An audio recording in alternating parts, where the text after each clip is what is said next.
kanni eɗen doppina le neesi windande men hannde ina ari yurnitade ko fate ilimeji ɗugnade e gonko nguurako e ngoral dane maayo Sénégal ha ni jaggo e maayo Gambie maayo fallamme ala hen fof ko daɗi ko ɗum saabi eɗen mbaɗa yurnitande hannde tournade e tarikh ƴewde wittiyankoɓe windiyankoɓe gollinoɓe hen walla yurnirnoɓe ko wayni e nder dartol maayo Sénégal. Maayo Sénégal noon eɗen gandi to banggue Afrique banggue hirnangue woni maayo ɗimmo to banggue juutendi caggal maayo Niger. Ko maayo kadi mo ganduɗa ngo ina huufi leyɗele hakke nayyi leydi Guinée ɗo ɗemgal ndiyam ɗam ummoto, leydi Mali ɗo ɗemgal ilam rewata, leydi Sénégal e leydi Mauritanie maayo Sénégal yeehi ha waddi jungo e ndiyam kaɗɗam ɗon ɗo darɗo.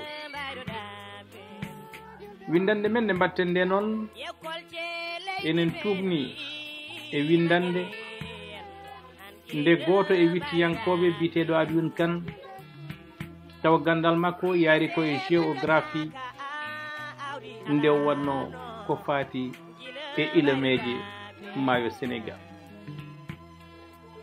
Eɗen gandi noon o saaha mo gonɗen ko saaha kittuɗo kamniɗo, saaha mbo hewɓe jalti galleji men, saaha mo woɗɓe jalti guri e Guina, saaha kadi mo yimɓe goni e galleji men kono taw ko dambiɓe te kadi battani ilam kewɗam ɗam ina joga jorto kadi walla kulfuli jibino e janggo e jaam ñabbuli fuɗɗi hono noon. ɗum fof e wade noon windande Aliou Kane nde ina holliri en wonde wona ngol ɗo tan ko wayni fuɗɗi e nder tarikh maayo Sénégal.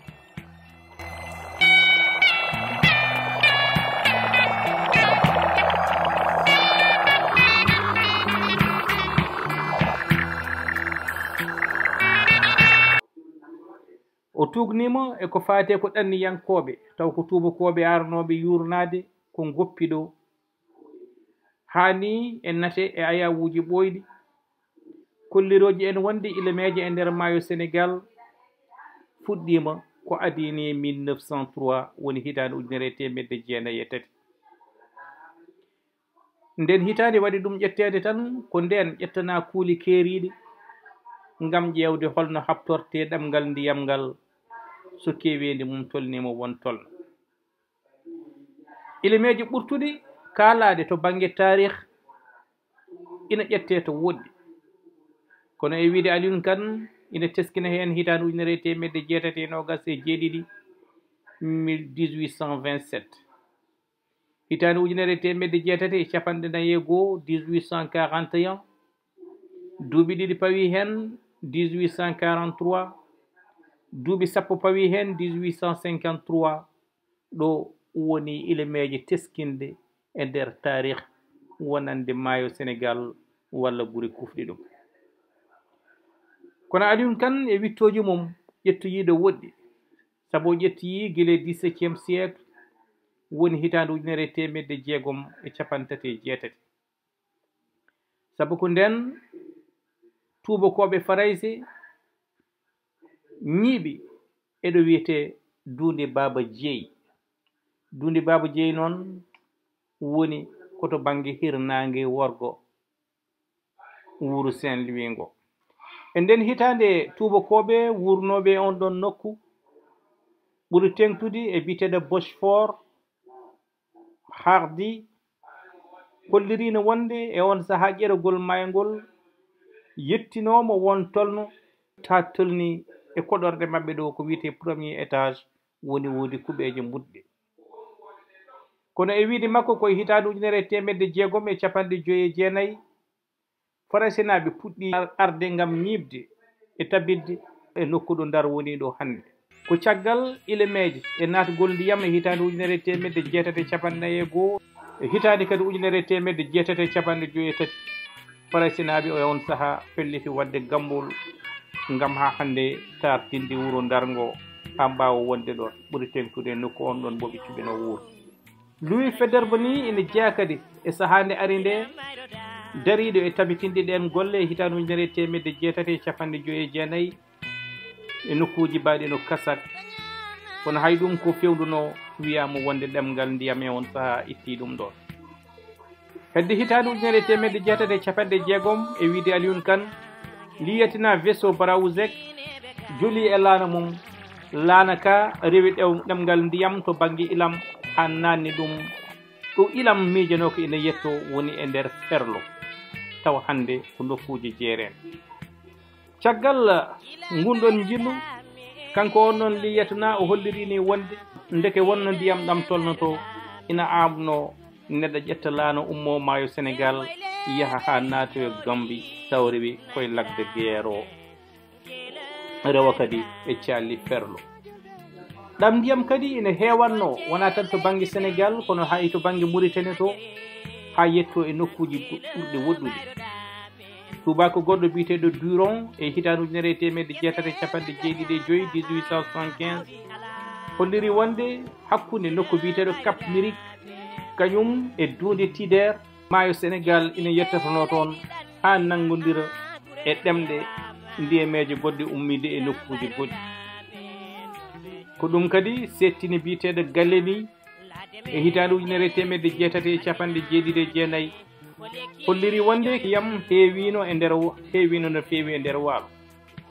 e hitande ujunere temedde jeetati e capanɗe jeenayyi ilam ɗam heewino ha tolni won tolno ha wuuro Saint-Louis ngo naati e banggueji mum foof ya garta e nder ndar e on saaha ala ko wawno wonde so wona laade men gadanteje ha e batoji. biteɗo Duchmine ene setto e hitande ujunere temedde jeenayyi e capanɗe joyyi e goho o wi wonde ndiyam bannaɗam e 1890 woni hitande ujunere temedde jeetati e capanɗe jeenayyi yettima e nokkuji ɓurɗe woɗɗude nder jeerede Mauritanie ha ko ina tolno e hakke temedere kilométre hakkude mum e Nouakchott ndiyam ɗam yettima toon. o hollirini wonde ɗam ndiyam yehino ha yetti nokku e nder Mauritanie biteɗo Tirvourvour kono kadi ha nanggodiri e ɗemgal ndiyam ummiɗam Adrar.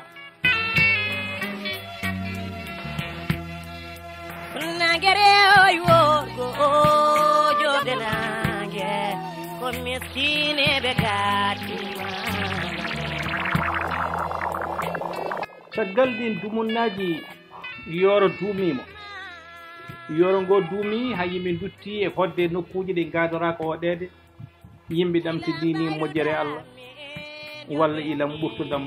to banggue ilameje. ɗum addi waylo to banggue kokki kono kadi miijoya janggo e jaam darnugol barosuji kaɗoji maayo Sénégal horde. kono hade nden eɗen mbawi wiide jokkugol gonɗon yoro jokki ha e duuɓi kewɗi ko ɓuri teskinde kadi to banggue ilmeje ɓurɗi mawnude e wonande 20e siècle ko ilmeje garnoɗe 1906 1922 1924 1935 1936 ha e 1950. 1950 ni woni ko mbiyanno ɗen amo 50 ngo hewɓe teskirto jibinande mumen walla ɓetirto duuɓi mumen. caggal 1968 noon hankkadi yoro ngo ɓuri jaalade ngo jaali ha yoro ɓurgo mawnude teskede to banggue toɓoji toɓani ilam ilani 1972 woni hitande ɗanle e jaltugol leyɗele kono kadi 1984 woni hitande ɓurde teskoyde to banggue ndiyam toɓo wasde toɓde ilam kadi wasde yeede. ɗiɗon duuɓi foof eɗen mbawi wiide ndiyam ɗam ngakki sanne so wona tan e hitande 1969 woodi ko ile 1974 kadi ilam hunde ari caggal yoro wangongo 1972 kono ilam ɗam arti tigui rigui ha teska ko 1994 kono kadi ɗam ɓuuri hewde ko 1999. eɗen ciftoro ɗo e wuuro Donnayi heftoyi hande Donnayi tareji ɗum wanno ko ñande 4 lewru octobre 1999.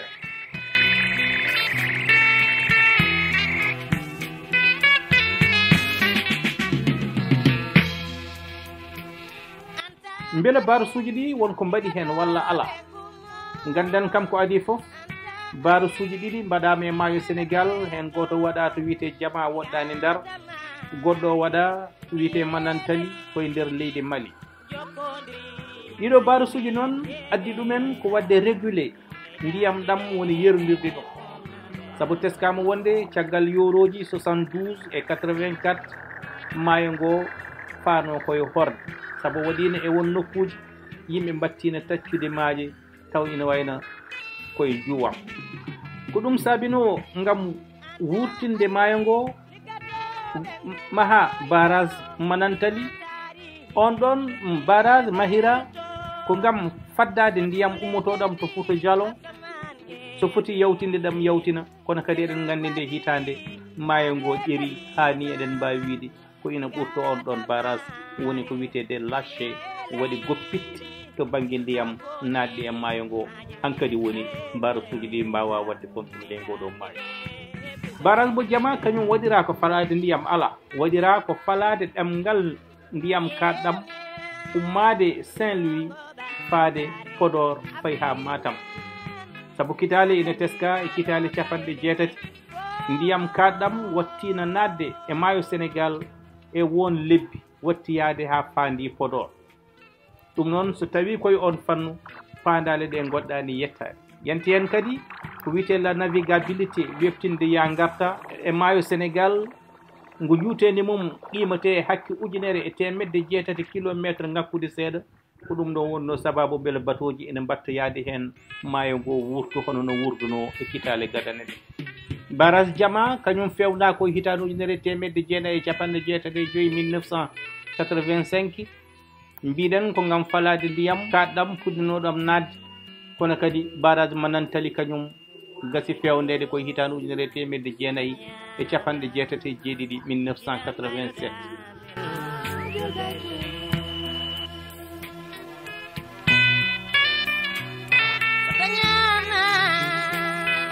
so en duttima ƴergol maayo ngo e caɗele ɗe addi hen wonande duuɓi cakketiɗi ɗo ƴellitgol maayo ngol ha ilemeje woodi ko bonni ina teske e hitande 1994 ha 95 e nden hitande teskama wonde ko ina abbo e 120 ujunere innama aade jalti galleji mumen e nder diwan mo Saint-Louis ɗum wonno koye lewru septembre 1994 ɗon ɗo ndiyam ɗam tolnino e nden hitande meeɗani yettade ɗon gila 1975 e ko juttanno e maayo Sénégal gila tuɓoli ha e ndiyam ummi ɗam to leydi Guinée to kilomeji 1994 noon e wiide kanko Aline Kane ina jeeya e sabu muji mum gueɗe kewɗe ndungu ngun ɗon woni ndungu kewgu toɓoli sanne duuɓi 30 ko adi ɗum ilam poɗɗam noon yiya e nder sahal ina teske e nden hitande 21 lewru satambara